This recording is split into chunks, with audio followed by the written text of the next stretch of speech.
final साथीहरु आज चाहिँ मम्मीको मुख हेर्ने दिन कसरी हेर्छन् त्यो त थाहा छैन धेरै उपहार त दिन सकिन त्यही पनि टीकाहरु लगाएर भनी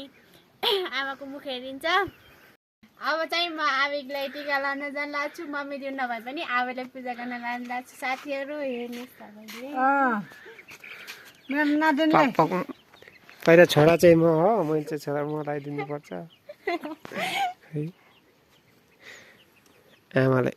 दिनुमा बनाउँछु हाम्रो आमाले हामीलाई 100 जुनी वर्षमा हामीले आमा हुन पाऊँ हाम्रो आमा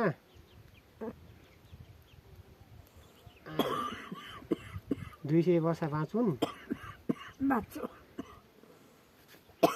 सास पनि बिमारले मन लागेको छु यस्तो छ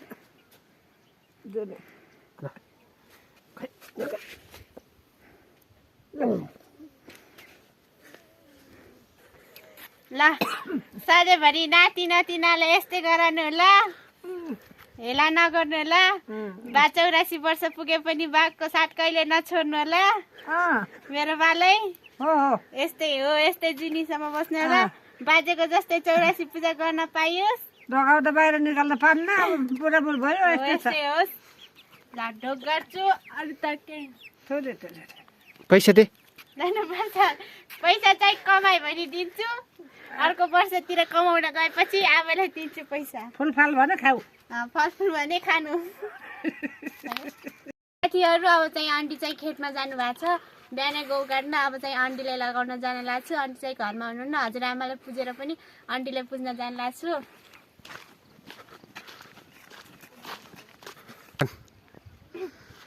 त्यो चाहिँ हाम्रो गाउँ हो हाम्रो गाउँ चाहिँ प्युठान अति नै सुन्दर छ अनि राम्रो छ हेर्नु साथीहरु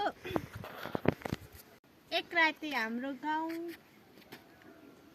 अति नै सुन्दर छ हाम्रो गाउँमा चाहिँ हेर्नु साथीहरु आन्टी चाहिँ खेतमा गुरुहरु चराउने हुनुहुन्छ अनि फेरि गौ काटिरहनु भएको छ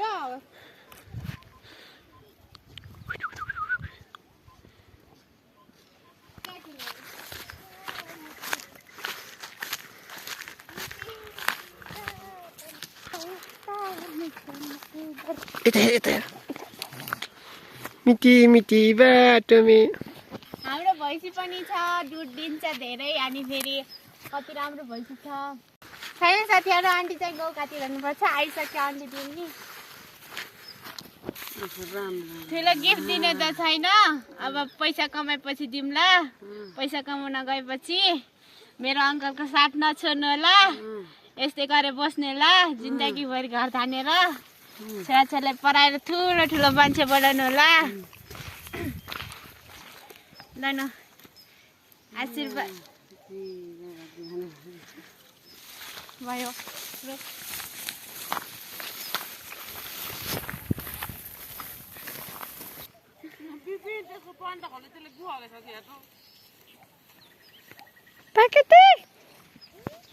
के खायो